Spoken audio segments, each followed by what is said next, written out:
قرآن حکیم میں آتا ہے وَلَقَدْ كَرَّمْنَا بَنِي آدَمَ، ہم نے آدم کی اولاد کو عزت و اکرام سے نوازا.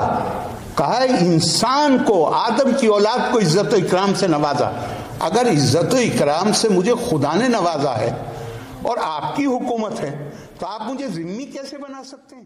ہماری آنکھوں کے سامنے تقسیم کرنے والوں کا کیا حشر ہوا. چاہے وہ تقسیم کسی بھی بنیاد پر کریے، آپ کیسے خرابی ڈھونڈ سکتے ہیں کہ میری عبادت کا طریقہ کیا ہے، میں کس خدا کو مانتا ہوں اور کس خدا کو نہیں مانتا. یہ تو اللہ نے مجھ سے وعدہ کیا ہے وَلَقَدْ كَرَّمْنَا بَنِي آدَمَ.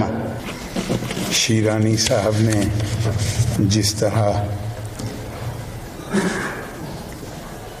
اردو میں کیا لفظ ہوگا، انگریزی میں ایمبریس کیا ہے آپ کو کچھ، تو اس کے جواب میں اتنا ہی کہہ سکتا ہوں، اپنی تعریف سن کے یہ سمجھو حق بیانی نہیں نوازش. بہت بہت آپ کا شکریہ. محترم فاروقی صاحب جنہوں نے تلاوت فرمائی، اس قدر خوبصورت آیت ہے قرآن حکیم کی، بلکہ اگر یہ کہیں کہ اسلام بحیثیت دین سارا زور ہی، بلکہ وحی کی ابتدا ہی شروع ہوتی ہے پڑھو. وَيُعَلِّمُهُمُ الْكِتَابَ وَالْحِكْمَةَ وَيُزَكِّيهِمْ. The prophetic mission according to Quran is, the mission of the prophet is to give instruction in the book, knowledge, wisdom, and to sanctify us. Sanctify کا مطلب کیا ہے؟ یزکا کا مطلب کیا ہے؟ یزکا کا مطلب یہ نہیں ہے کہ پانی پہ دم کر کے اور 4 چھینٹے مار دیجئے. یزکا کا مطلب ہے، سینکٹیفائی کرنے کا جو مطلب ہوتا ہے وہ ہوتا ہے کہ علم کے بعد علم اگر حکمت کی طرف لے جاتا ہے، اور حکمت انسان کے اندر وہ استطاعت پیدا کرتی ہے کہ جہاں وہ صرف کالے اور سفید میں ہی تمیز نہ کر سکے، بلکہ کالے اور سفید کی جو مختلف شیڈز ہیں، یعنی صرف جائز اور ناجائز نہیں، بلکہ جائز میں بھی اس آپشن کو تلاش کرے جس کا فائدہ صرف اس کی ذات تک محدود نہ ہو، بلکہ اور وقتی طور پہ نہ ہو، بلکہ اس کے دیر پا ہو اور زیادہ سے زیادہ لوگوں کو اس کا فائدہ پہنچے. تو بظاہر تو آیت کے الفاظ جیسا محترم فاروقی صاحب نے بتایا، یوت الحکمت من یشاء، یوت الحکمت فقط اوتی خیرا کثیرا الا یذکر وما یذکر الا اولو الالباب، کہ اللہ جس کو چاہتے ہیں وہ حکمت دیتے ہیں. لیکن قرآن کا ذرا تھوڑا گہرائی سے مطالعہ کرنے سے پتہ چلتا ہے کہ اللہ تعالیٰ اپنی طاقتوں کا استعمال آربیٹریری ڈھنگ سے نہیں کرتے کہ آپ کی شکل پسند ہے اور میری شکل پسند نہیں ہے، آپ کو دے دیا اور مجھے نہیں دیا.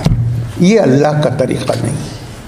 وَلَن تَجِدَ لِسُنَّتِ اللَّهِ تَبْدِيلًا، اللہ کے طریقے بدلتے نہیں. دنیا اور آخرت کی کامرانی کامیابی اس کے طریقے بتائے ہوئے ہیں. جو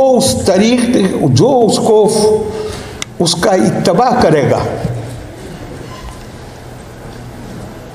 وہ اس کو یقینی طور پہ، چونکہ وہ وعدہ ہے اللہ کا، اگر وہ قدسی وعدہ ہے تو اس کو پورا ہونا ہی ہے. لیکن اس کو کانٹیکسٹ میں دیکھنا پڑے گا. میرے نزدیک یہ آیت بھی اتنی ہی اہمیت کی حامل. ولن تجد لسنت اللہ تبدیلا. ہمارے دعائیں مانگنے سے کسی کی توپوں میں کیڑے نہیں پڑتے، ہم چاہے جتنی دعائیں مانگیں، کیونکہ اگر وہ دوسرے تقاضوں کو پورا کر رہے ہیں تو اللہ تعالیٰ کو اس قدرت کے، آپ جو بھی نام استعمال کر، نظام فطرت، نظام قدرت ان اصولوں کے مطابق کام کرتا ہے. میں اشاروں میں آپ سے کہوں گا، زیادہ تفصیل میں نہیں جاؤں گا.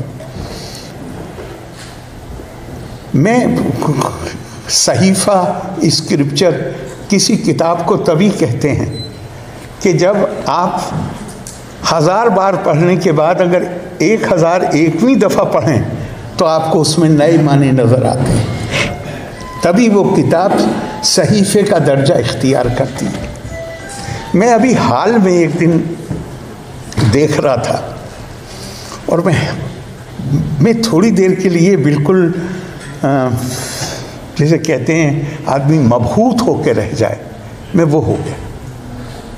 قرآن حکیم میں آتا ہے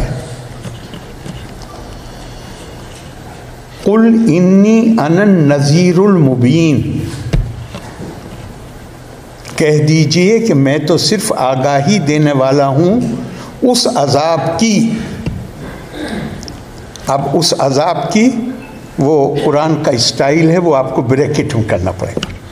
اگلی آیت سے ملا کے کما انزلنا علی المختصمین،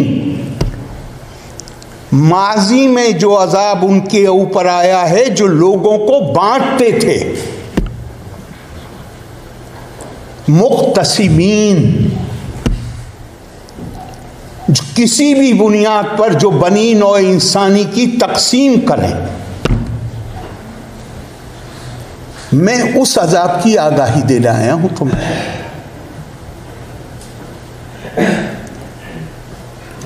الذین جعل قرآن العدین، اور جو قرآن کے بھی ٹکڑے ٹکڑے کرتے ہیں. فوربک لنسألنہم اجمعین اما کانوا یعملون، اور ہر ایک سے اس کے اعمال کا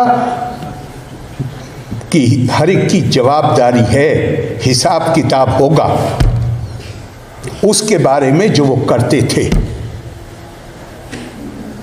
تو میں غور کر رہا تھا کہ ہماری آنکھوں کے سامنے تقسیم کرنے والوں کا کیا حشر ہوا.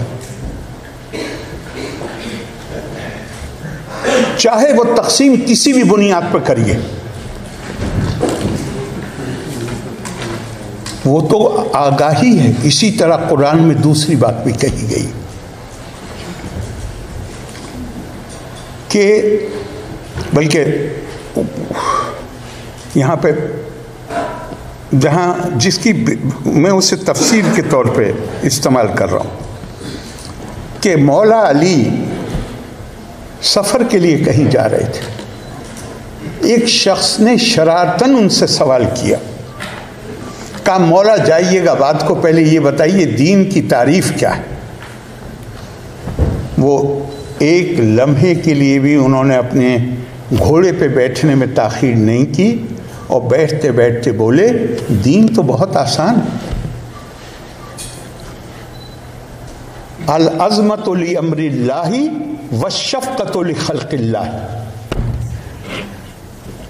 جب اللہ کی عظمت دل میں جاگزین ہو جائے اور اللہ کی مخلوق کا کوئی حصہ نہیں، اللہ کی مخلوق کے لیے دل میں شفقت محبت پیدا ہو جائے، کل ملا کے دین اتنا سا ہے. اور انہوں نے گھوڑے کو اپنے ہاتھ دیا. حضرت نظام الدین اولیاء رحمۃ اللہ علیہ اپنے صحابیوں کے ساتھ بیٹھے ہوئے تھے اور فرماتے ہیں کہ عبادت 2 قسم کی ہوتی ہے، لازمی انٹرانزیٹو، تعددی انٹرانزیٹو. لازمی عبادت یعنی نماز، روزہ، زکوٰۃ،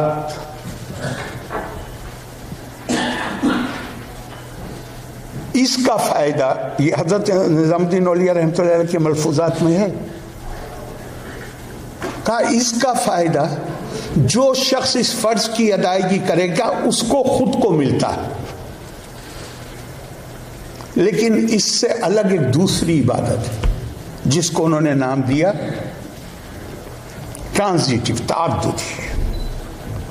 یہ وہ عبادت ہے جس کا فائدہ کرنے والے کی ذات کو نہیں بلکہ اس کا فائدہ دوسروں کو پہنچتا ہے۔ کہ کانسٹیٹیوشن رائٹس اینڈ ڈیوٹیز کی بات کرتا ہے، لیکن آج ہم جدید دنیا میں رہ رہے ہیں۔ اس جدید دنیا میں جو تصور ہے وہ میرے حقوق اور میری ذمہ داری، ڈیوٹی، جو بعد میں جوڑا گیا ہے، لیکن بنیادی طور پہ زور جو ہے سارا وہ میرے حقوق پر ہے، مائی رائٹس۔ رائٹس فنڈامنٹل ہیں، اگر اس میں کوئی کمی ہوتی ہے تو آپ کو حق ہے کہ آپ عدالت چلے جائیں، لیکن اگر میں اپنی ڈیوٹی جو دستور میں دی ہوئی ہے اس کو ادا نہ کروں تو کسی کے پاس یہ آپشن نہیں ہے کہ وہ عدالت چلا جائے یا کہیں چلا جائے کہ میں اپنی ڈیوٹی نہیں ادا کر رہا ہوں۔ اب رائٹ سینٹرک جو modern world is right centric, اور ٹھیک ہے اس میں خرابی نہیں ڈھونڈ رہا ہوں، چونکہ دنیا میں بہت کچھ اچھا ہوا ہے ان یہ، اور every right, all the fundamental rights یا declaration of human rights by United Nations, they are all rooted in the concept of the dignity of mankind۔ وقار انسانی کے تصور میں سے سارے حقوق نکلتے ہیں جو ہر جگہ ہے۔ قرآن حکیم میں آتا ہے وَلَقَدْ كَرَّمْنَا بَنِي آدَمَ، ہم نے آدم کی اولاد کو عزت و اکرام سے نوازا۔ میں بہت دفعہ دماغ میں میری یہ سوال آتا ہے کہ اگر عزت و اکرام سے آدم کی، یہ نہیں کہا ہے کہ ہم نے مسلمانوں کو عزت و اکرام سے نوازا، کہا ہے انسان کو، آدم کی اولاد کو عزت و اکرام سے نوازا۔ اگر عزت و اکرام سے مجھے خدا نے نوازا ہے اور آپ کی حکومت ہے تو آپ مجھے ذمہ کیسے بنا سکتے ہیں؟ آپ مجھے سیکنڈ گریڈ کیسے بنا سکتے ہیں؟ آپ کیسے خرابی ڈھونڈ سکتے ہیں کہ میری عبادت کا طریقہ کیا ہے، میں کس خدا کو مانتا ہوں اور کس خدا کو نہیں مانتا؟ یہ تو اللہ نے مجھ سے وعدہ کیا ہے وَلَقَدْ كَرَّمْنَا بَنِي آدَمَ۔ تو لیکن میں بات دوسری کہہ رہا تھا کہ آپ نے ذکر کیا کانسٹیٹیوشن کا، لیکن اگر آپ اسلامی جو پرسپیکٹیو ہے اس پہ نظر ڈالیں، بلکہ میں کہوں گا ہندوستان میں سناتن ٹریڈیشن پہ نظر ڈالیں، تو یہ رائٹ سینٹرک نہیں ہے، یہاں کنسپٹ ڈیوٹی سینٹرک ہے۔ یہاں پہ الحقوق و فرائض کی جو بات کی گئی وہ بھی یہ ہے کہ میرا یہ فرض آپ کے تئیں ہے، آپ کا یہ حق میرے اوپر ہے۔ میرا حق اور میری ڈیوٹی، یہ ٹرمینالوجی استعمال نہیں ہوئی ہے۔ ٹرمینالوجی جو استعمال ہوئی ہے وہ یہ ہوئی ہے آپ کا حق میرے اوپر، میرا فرض آپ کے تئیں، کیونکہ اگر میں آپ کے حق کو پورا کر رہا ہوں تو انڈائریکٹلی میرا حق تو مل ہی جائے گا مجھے۔ تو ایک جو بنیادی طور پر جو مذہبی تعلیمات ہیں اس کا مقصد کیا ہے؟ صرف انسان، مطلب لوگوں کو میں یہ تہذیبی قدریں پیدا کرنا، مہذب بنانا، درد دل کے واسطے پیدا کیا انسان کو، ورنہ طاعت کے لیے کچھ کم نہ تھے کرو بیاں۔ اللہ تعالیٰ چاہتے ہو، قرآن میں بار بار آتا ہے وَلَوْ شَاءَ رَبُّكَ لَآمَنَ مَنْ فِي الْأَرْضِ كُلُّهُمْ جَمِيعًا أَفَأَنْتَ تُكْرِهُ النَّاسَ حَتَّى يَكُونُوا مُؤْمِنِينَ وَمَا كَانَ لِنَفْسٍ أَن تُؤْمِنَ إِلَّا بِإِذْنِ اللَّهِ وَيَجْعَلُ الرِّجْسَ عَلَى الَّذِينَ لَا يَعْقِلُونَ۔ اگر ہم چاہتے تو سب ایک جیسے ہوتے۔ وَلَوْ شَاءَ اللَّهُ مَا أَشْرَكُوا وَمَا جَعَلْنَاكَ عَلَيْهِمْ حَفِيظًا وَمَا أَنْتَ عَلَيْهِمْ بِوَكِيلٍ۔ اگر ہم چاہتے تو دنیا میں کوئی شرک ہی نہیں کرتا، تو ہم نے آپ کو ان کی نگرانی کرنے کے لیے نہیں بھیجا ہے، نہ ہم نے آپ کو ان کے معاملات طے کرنے کے لیے بھیجا ہے۔ ہماری تو پرابلم یہ ہو گئی ہے کہ ہم نے وہ سارے کام جو اللہ کے کام ہیں وہ ہم نے اپنے ذمے لے لیے ہیں، اور جتنے اپنے کام ہیں وہ اللہ کے سپرد کر دیے، وہ دعاؤں کے ذریعے چاہتے ہیں کہ ہو جائیں، امریکہ کی توپوں میں کیڑے پڑ جائیں۔ ہماری ساری پرابلم ہی یہ ہوئی ہے، اور اس سے بڑا شرک کیا ہوگا؟ کہ اب آپ وہ کام اپنے سپرد کر لیں جو کام اللہ کے کام. فیصلہ کرنا یہ تو میں اور آپ تو کی تو کوئی حیثیت نہیں. قرآن حکیم تو حضور صلی اللہ علیہ وسلم کو کہہ رہا ہے احد کے بعد لیس لک من الامر شیء او یتوب علیہم او یعذبہم فانہم ظالمون. یہ جو حملہ کرنے آئے ہیں جنہوں نے آپ کے دانت شہید کیے ہیں بے شک یہ ظالم ہیں، لیکن ہم ان ظالموں پہ اپنی رحمت نازل کریں یا ان کو سزا دیں، اس فیصلے میں آپ کی کوئی شرکت نہیں ہے. یہ فیصلہ تو صرف ہم کریں گے. یہاں ہمارے ہاں تو ہر گلی میں آدمی بیٹھا ہوا ہے جو ایمان کا فیصلہ کرتا ہے، دوسروں کے اپنے ایمان کی فکر نہیں. تو اس کا یہاں پر میں یہ تو ضمناً یہ بات آ گئی، لیکن بنیادی بات یہ ہے کہ دوسرے سے ہمارا مطلب ہے. دوسرے سے ہمارا مطلب یہ نہیں کہ ہم اس کا ایمان سدھارنے میں لگیں. دوسرے سے ہمارا مطلب یہ ہے کہ اگر وہ ضرورت مند ہے، اگر وہ کسی بھی طور پہ ہم سے کم ہے تو ہم اس کے حق کو اپنے اوپر تسلیم کریں. اور وہ بھی قرآن حکیم میں ہے. میں پچھلی بار یہاں تھا تو میں نے وہ آیت پڑھی تھی کہ جو اپنی مال اور دولت میں السائل والمحروم، جو غریب کا اور ڈپرائیوڈ کا، محروم کا حق اپنی دولت اور مال میں تسلیم کرتے ہیں کہ یہ میں کوئی مہربانی نہیں کر رہا ہوں اس کے اوپر، یہ اس کا حق ہے جو ہے. تو میں جب بھی ابو الحسن صاحب کے مرحوم ابو الحسن صاحب کا سوچتا ہوں تو ذات